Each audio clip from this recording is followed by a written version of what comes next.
¿Qué tal? El día de hoy hablaremos de neurocriminología, predicción y delito. En este sentido, daré un esbozo histórico muy general hasta llegar al punto de la criminología, el proceso de evolución y por qué hablar de esta temática en particular.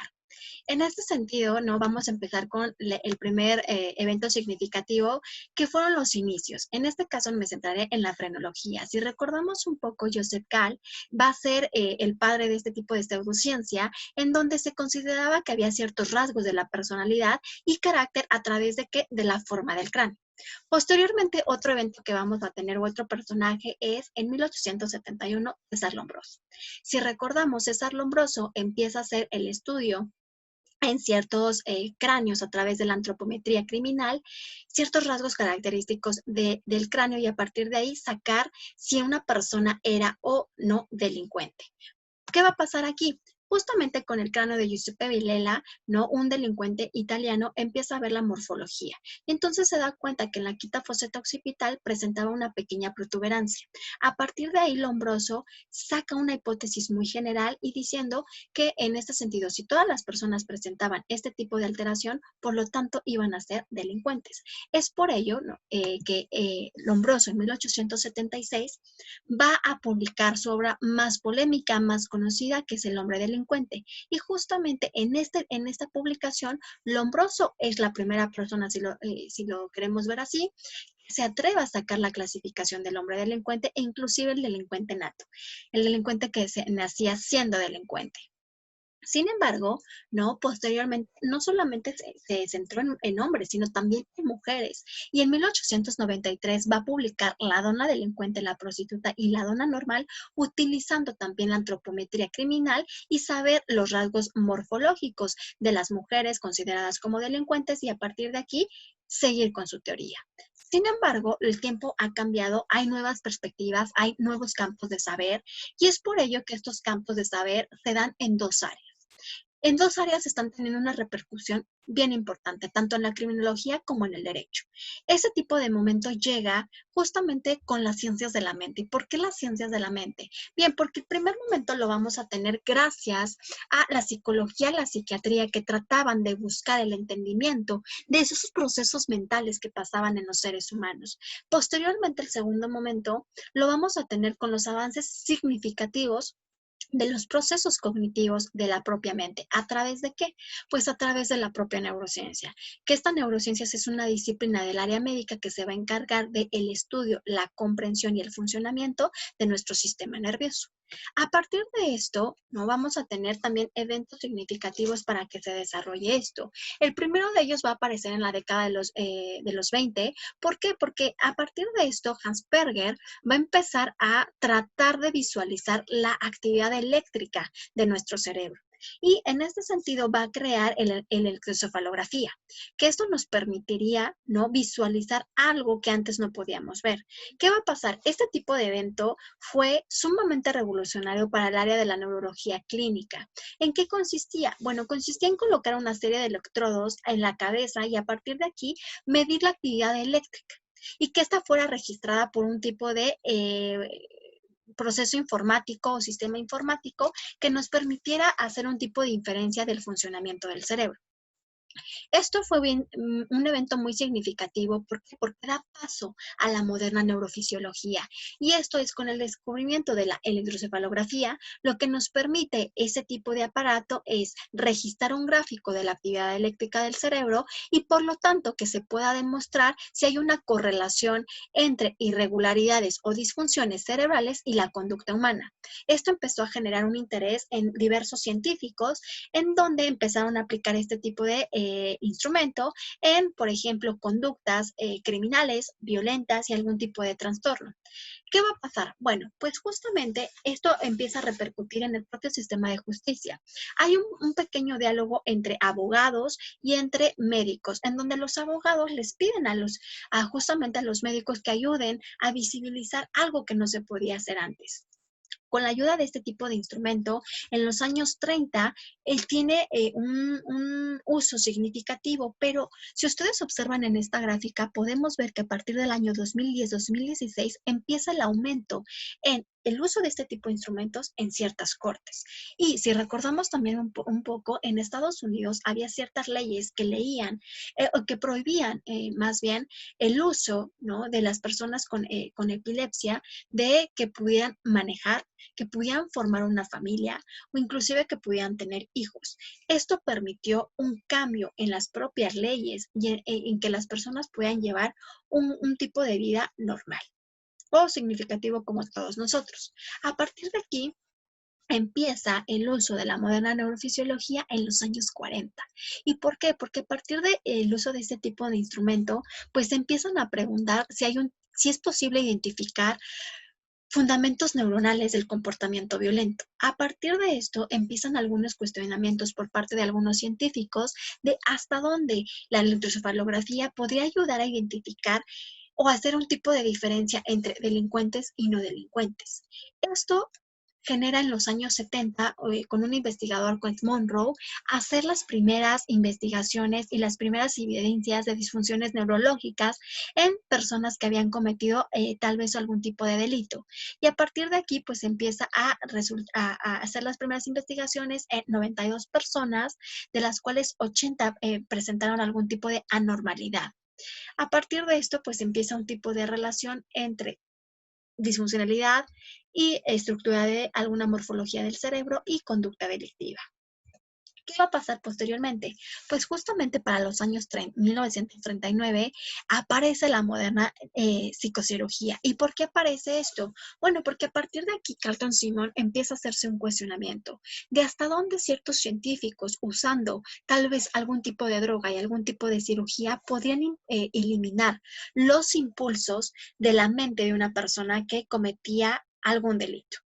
Esto realmente no se pudo probar, no había avances significativos todavía. Sin embargo, en 1948, una publicación en Yale va a hablar sobre la psicocirugía y si esta era posible rehabilitar a las personas consideradas como delincuentes. ¿Qué va a pasar aquí? Pues surge la famosa lobotomía, que era una técnica sumamente invasiva porque se creía que podía curar a los delincuentes o a las personas que tenían algún tipo de enfermedad mental.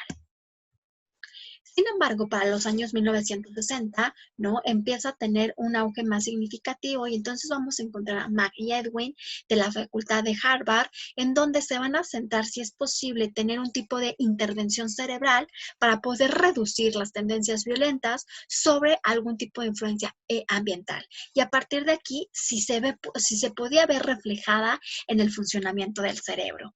A partir de esto, ¿no?, damos paso a la moderna biología. ¿Y por qué la moderna biología o la sociobiología? Con una publicación de 1975 de O. Wilson, en donde empieza a hacer un tipo de una explicación entre delito y las bases biológicas de la conducta. ¿Y por qué esto? Si nosotros recordamos la sociobiología, pues empieza a tener un enfoque sumamente social, incluso en la propia sociedad, para tratar de ver cómo es este tipo de interacción. ¿A través de qué? De las bases biológicas.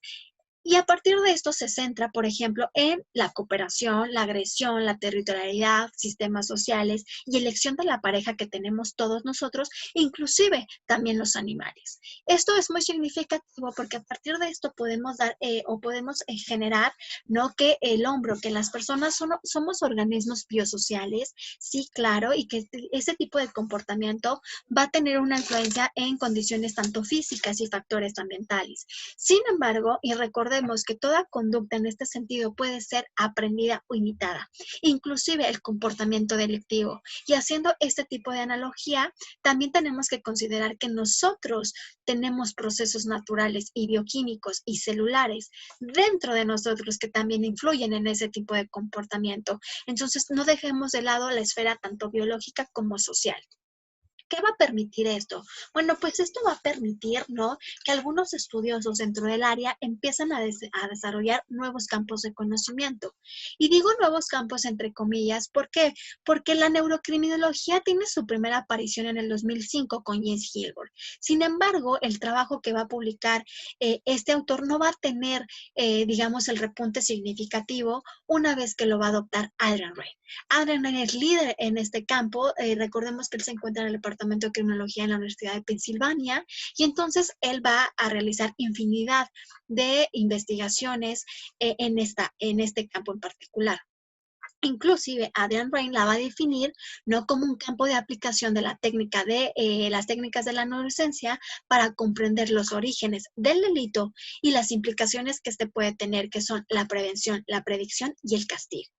A partir de esto, tengamos muy en cuenta estas tres palabras: prevención, predicción y castigo, que las retomaremos más adelante. ¿Qué va a pasar aquí? Bueno, ¿por qué se considera a Adrian Raine como el precursor de esta área? Porque él empieza a hacer las primeras investigaciones a partir de los años 90. Y si recordamos una de ellas y muy significativa en los años 1994 aproximadamente, Adrian Raine y sus colaboradores tenían una hipótesis en donde el lóbulo frontal tenía un tipo de correlación con las conductas violentas. ¿Qué va a hacer? Bueno, utilizando la tomografía por emisión de positrones, va a realizar un estudio en 22 personas que cometieron el delito de homicidio y que aparte fueron declarados inimputables.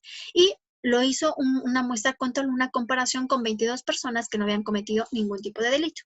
¿Qué va a pasar aquí? Bueno, después del análisis, después justamente del procesamiento de datos, pues se da cuenta en este sentido que el lóbulo occipital presentaba una activación casi similar. Sin embargo, la activación del lóbulo prefrontal era diferente en las muestras control. En este sentido, no había un tipo de disminución en el grupo que había cometido el delito. A partir de aquí, pues Adrian Raine se considera el padre de la neurocriminología, si lo queremos ver así, porque ha desarrollado infinidad de investigaciones y publicaciones en esta temática.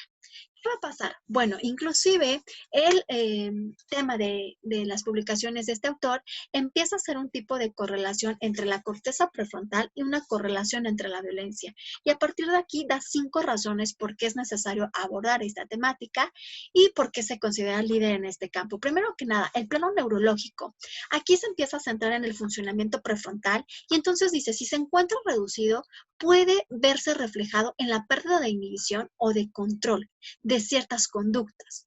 Posteriormente viene el plano neurocomportamental. Si bien puede existir algún tipo de alteración o lesión en lóbulos prefrontales, se va a ver reflejado en ciertos comportamientos, tales como cuestiones más arriesgadas, que la persona sea más irresponsable, que pueda transgredir ciertas normas, que pueda tener arranques emocionales y agresivos y también que se pueda responder de forma violenta a ciertos actos.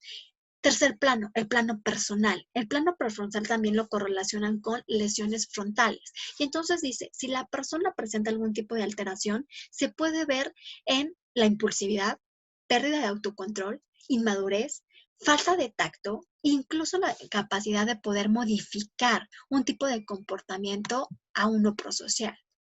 Cuarto plano, el plano social. Dice que si se presenta algún tipo de alteración en este tipo de lóbulo, puede haber pérdida de flexibilidad intelectual y por lo tanto puede perderse la habilidad para resolver problemas. Entonces, la capacidad para usar cierta información que está llegando al cerebro, pues va a tener un tipo de mal funcionamiento y por lo tanto las habilidades sociales se van a ver un tanto disminuidas. El quinto plano cognitivo, también hace una relación con el lóbulo prefrontal y a partir de esto, si se puede encontrar un tipo de reducción en la capacidad de razonar, inclusive de pensar, y que esto se puede ver reflejado en fracasos escolares, económicos e inclusive hasta laborales. Estos son los aspectos que da Adrian Raine para que se empiece a generar la neurocriminología. Sin embargo, actualmente podríamos decir que hay modelos neurobiológicos que empiezan a tener un repunte significativo en esta área en particular. Empezamos con el primero de ellos, la cuestión genética neuroquímica. Si nosotros recordamos un poco, dentro de la criminología los aspectos genéticos se empezó a centrar en árboles genealógicos, la propia estadística, aberraciones cromosómicas o inclusive el estudio en gemelos. El cambio es diferente, aspectos neuroquímicos. Estamos hablando de la serotonina, la noradrenalina, la dopamina o incluso el gen MOA. ¿No?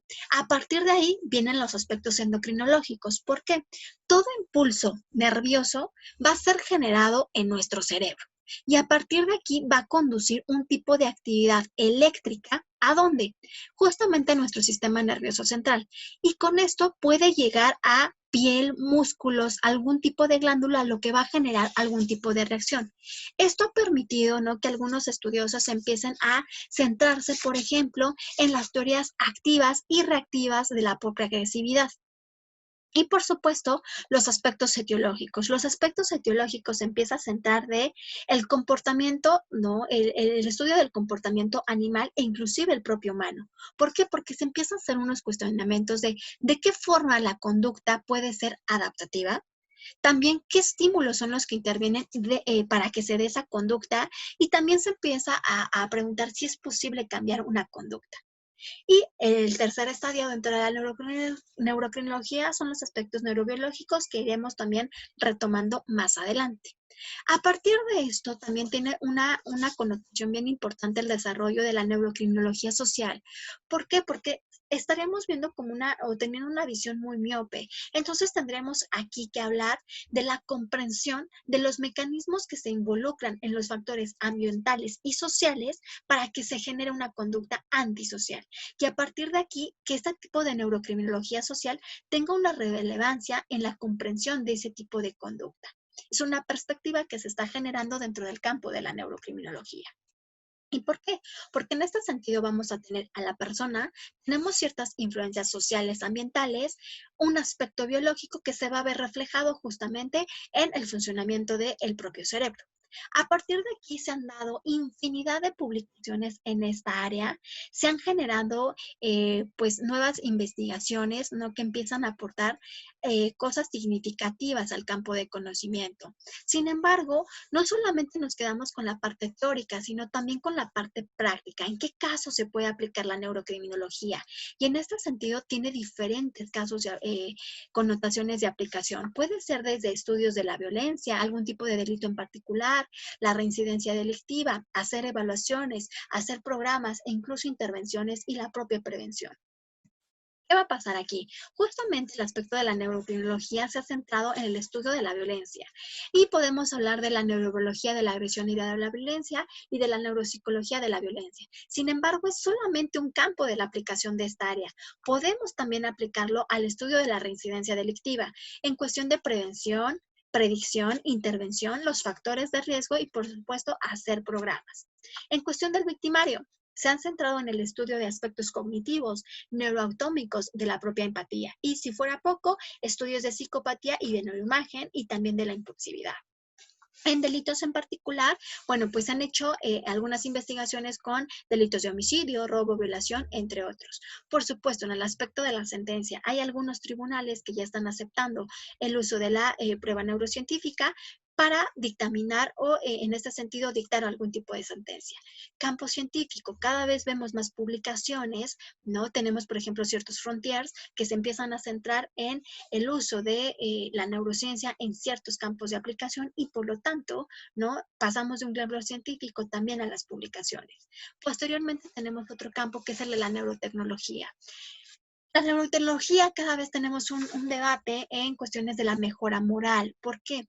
Se han centrado algunos estudiosos hasta dónde se puede cambiar el comportamiento de una persona. ¿Aplicando qué? El uso de una neurotecnología. Y en este sentido se han hecho algunas investigaciones en donde sí es posible administrar algún tipo de neurohormona como la oxitocina con el fin de aumentar, digamos, un tipo de conducta o un acto prosocial.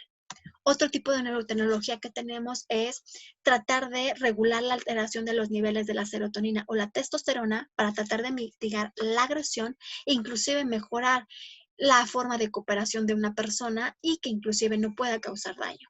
O bien tenemos otro tipo de neurotecnologías como la estimulación eléctrica o magnética transcranial y las técnicas de modulación cerebral que nos permiten con una serie de electrodos modificar un tipo de comportamiento.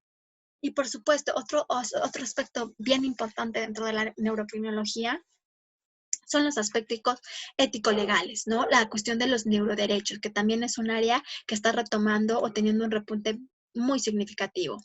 A partir de esto, se han utilizado técnicas de neuroimagen no invasivas. Si recordamos un poquito en los antecedentes, era la lobotomía, que era un proceso bastante duro, si lo queremos ver así, y que generaba un tipo de alteración en la persona.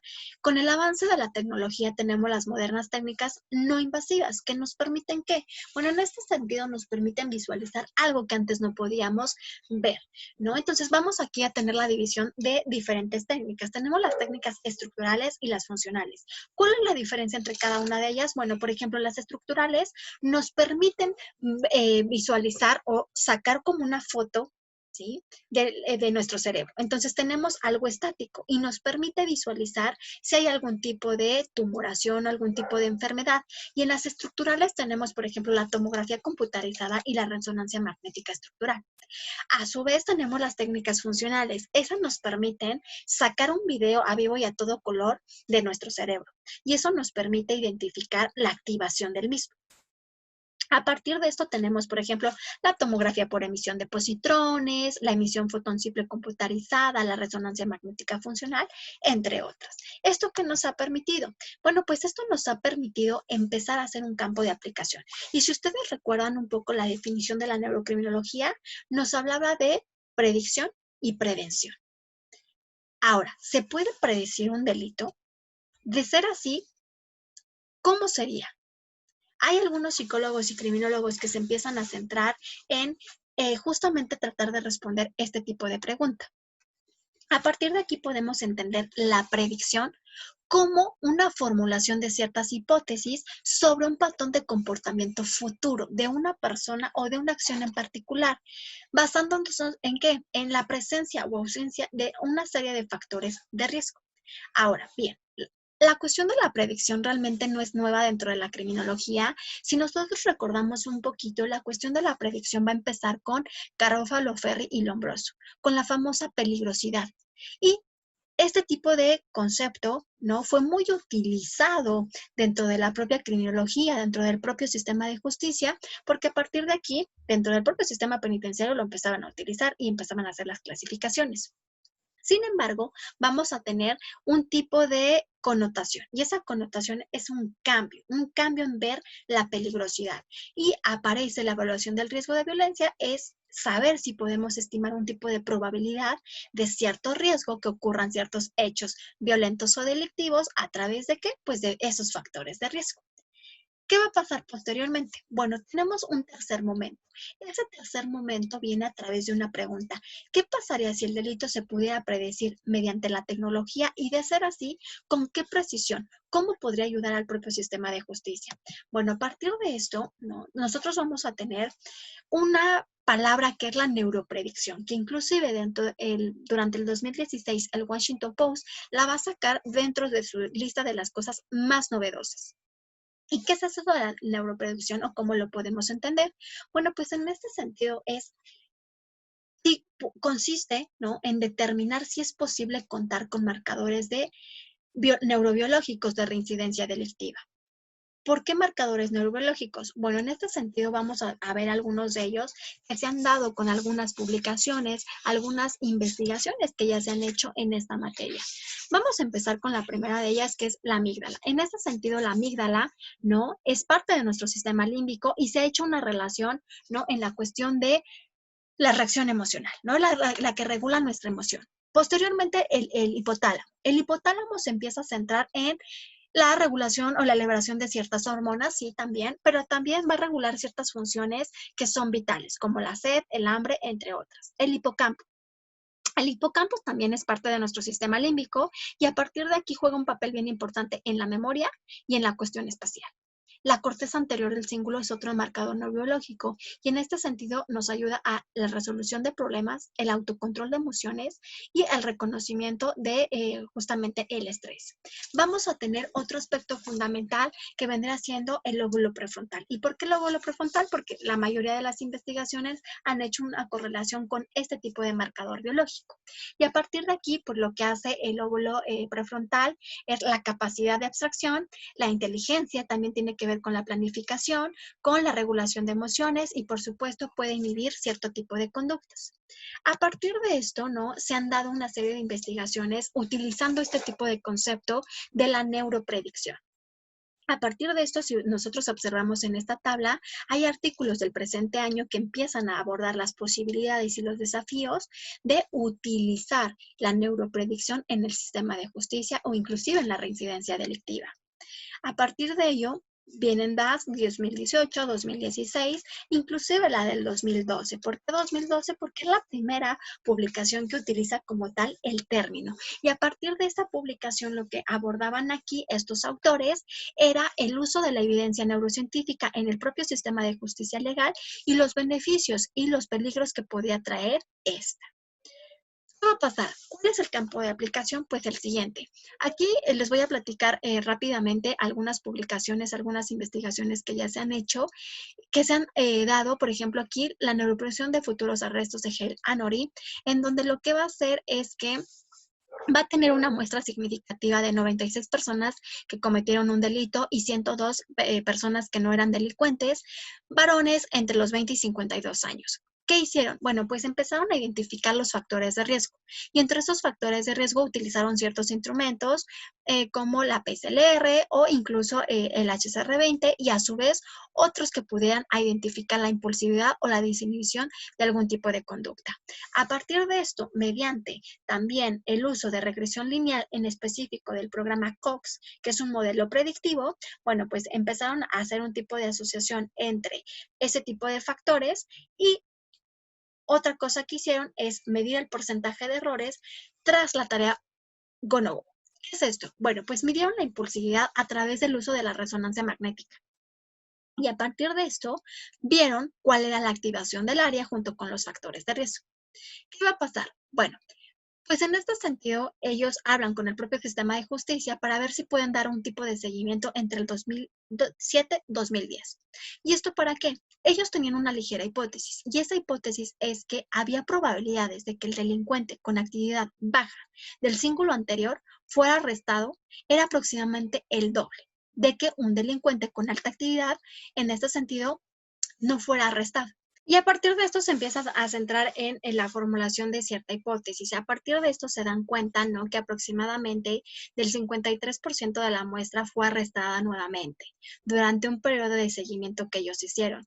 ¿Cuál fue la sorpresa y cuál fue la corroboración de su hipótesis? Bueno, en este sentido, del total de la muestra, de las personas que volvieron a reincidir por delitos no violentos fue del 41,7% y de los delitos violentos fue el 9,4%. Entonces corroboraron esta hipótesis y aquí presento la imagen de justamente el funcionamiento del cerebro, el área que se activó y la idea que ellos tenían. Otra investigación que se hace dentro de esta concepción es en las cárceles de Huelva y Córdoba, en España, en donde este tipo de investigación se empieza a dar a partir del 2016, aplicando un tipo de estimulación eléctrica transcraneal a 41 personas consideradas como violentas y en este sentido 15 de ellos que cometieron el delito de homicidio. ¿Qué querían ver? La cuestión de la agresividad.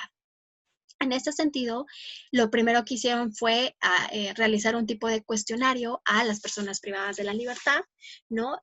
Querían que respondieran con falso y verdadero y a partir de aquí querían ver cómo era ese tipo de respuesta. Si había algún tipo de golpe en la mesa, la forma de contestar, la forma de la respuesta. Posteriormente, ¿qué hacían? Bueno, una vez que hacían este tipo de cuestionario, posteriormente se le colocaba una serie de electrodos en el cráneo a la persona privada de la libertad y durante media hora se procedía a la cuestión de la estimulación transcraneal, una corriente eléctrica con el objetivo de ¿qué? De poder activar la corteza prefrontal. Y a partir de aquí, pues como está relacionada con la cuestión de la agresividad, tratar de disminuirla. Las sesiones fueron durante 3 días. Al terminar las sesiones se vuelven a hacer las 40 preguntas para ver el cambio de un antes y un después. ¿Qué va a pasar? Bueno, pues antes de la estimulación eléctrica, las personas privadas de la libertad solían responder de una forma muy violenta, ¿no? Sin embargo, una vez que hacían este tipo de cuestionario y este tipo de estimulación transcranial, se daban cuenta que había una especie de paz interior y que cambiaba el comportamiento. Otro tipo de investigación que se tiene es una investigación del presente año, que la podemos encontrar en Frontiers. Justamente se va a llevar a cabo por el equipo de David Eagleman como les comento, en este año. Lo que van a hacer ellos es que durante el 2017-2019 su equipo va a evaluar el riesgo de reincidencia con al menos 730 individuos. Y a partir de aquí ellos van a emplear una herramienta, un software, ¿no?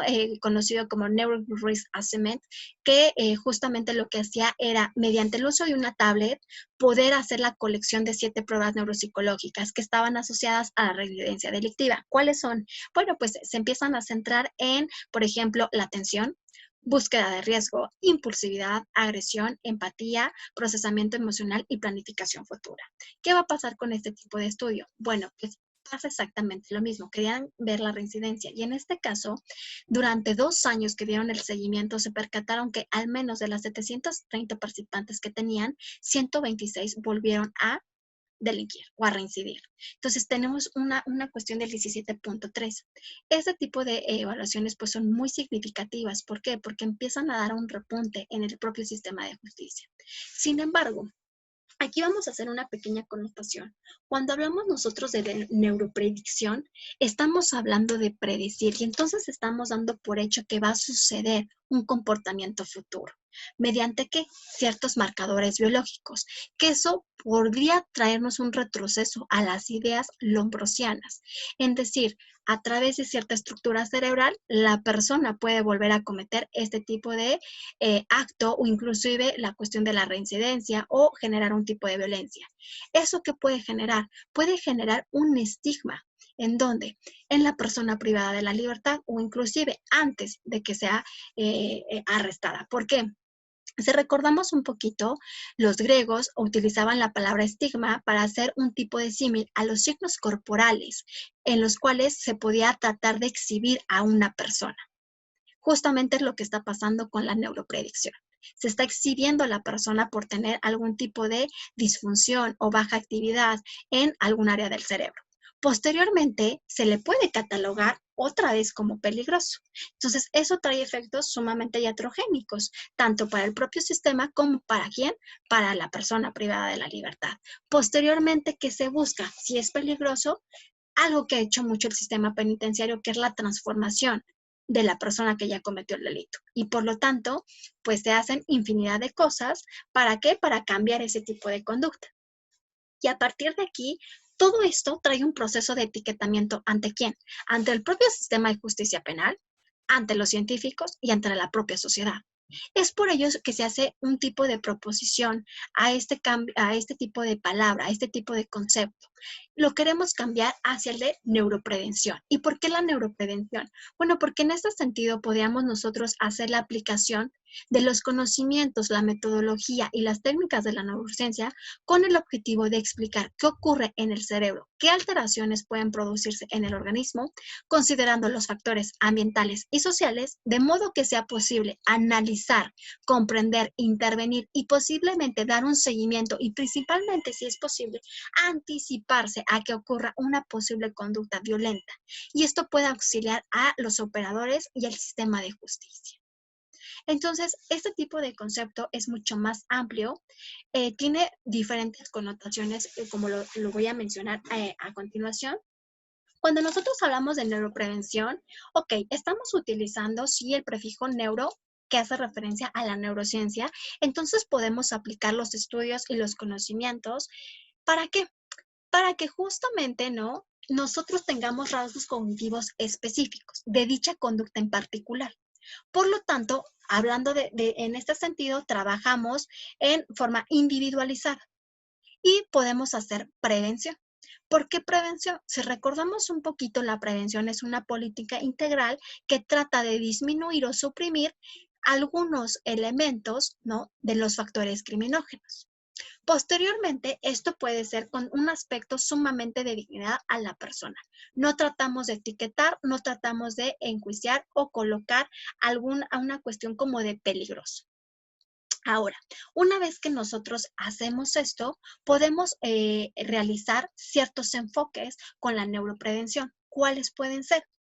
Intervención criminológica oportuna que esté centrada en comprender el comportamiento antisocial o delictivo. Posteriormente nos ayuda a la detección temprana e intervención del comportamiento. Posteriormente también nos ayudaría a el procedimiento penal. ¿Para qué? Para poder evaluar la responsabilidad e informar a la persona encargada para que se pueda emitir la sentencia. Y, si es posible, programas de reinserción social e inclusive un seguimiento pospenitenciario. A través de esto estaríamos generando un nuevo vínculo entre esa neurociencia y la prevención. ¿A partir también de qué? De la utilización de cierta tecnología y estadística que también van a ser pieza clave para que nosotros tengamos justamente un tipo de cuantificación y cualificación de la propia conducta que nos ayude a la investigación y que a partir de aquí pueda mejorarse el análisis de ese tipo de datos y, por supuesto, que tengamos un tipo de acercamiento a ese comportamiento que queremos justamente estudiar. Ahora, con esto, ¿no? Ya casi para terminar, hacemos 3 tipos de preguntas. Lo que la ley demanda de la neurociencia. Ya estamos viendo que hay ciertos campos dentro del propio derecho, dentro del propio sistema de justicia, que cada vez se le está exigiendo más crear estos puentes de comunicación. Posteriormente tenemos, ¿no?, lo que la divulgación anuncia de que la neurociencia está dispuesto a ofrecerle. En este sentido, ya tenemos muchas investigaciones, muchos campos de conocimiento, muchas publicaciones que se están generando desde el estudio en el victimario, la reincidencia delictiva, la cuestión neurobiológica. Bien, ahora, ¿qué se puede ofrecer? ¿No? ¿Qué tanto se puede dar? Y, por supuesto, lo que la neurociencia actual puede ofrecer. En este sentido, se abordan nuevas temáticas, nuevos saberes, tenemos nuevas proposiciones en la cuestión de la neuroprevención, que son áreas que se pueden ir desarrollando. Y ya para terminar, en este sentido, yo quiero hacer una pequeña excepción y una pequeña acotación que la pequeña charla o ponencia que estamos generando aquí, se trata de que los avances científicos bien están produciendo un avance significativo tanto en la criminología como en el derecho. Tienen un impacto muy importante. Sin embargo, estamos en una línea muy delgada. ¿Por qué? Porque no se trata, ¿no?, en este sentido, que las neurociencias solamente estudian las bases neurobiológicas de la propia violencia y que esto que puede originar, ¿no? Y tampoco se trata de extraer en este sentido conclusiones generales sobre el delito y sobre la criminalidad, porque es un fenómeno tan complejo que se tiene que buscar o se tiene que ver desde una forma multidisciplinar, multifocal. Simplemente la cuestión de la neurociencia empieza a tener un auge muy importante y empieza a colocar, ¿no?, nuevas propuestas a este campo de conocimiento que es la neurocriminología. Pues muchísimas gracias por su atención y espero dudas, comentarios o preguntas sobre la temática abordada. Gracias.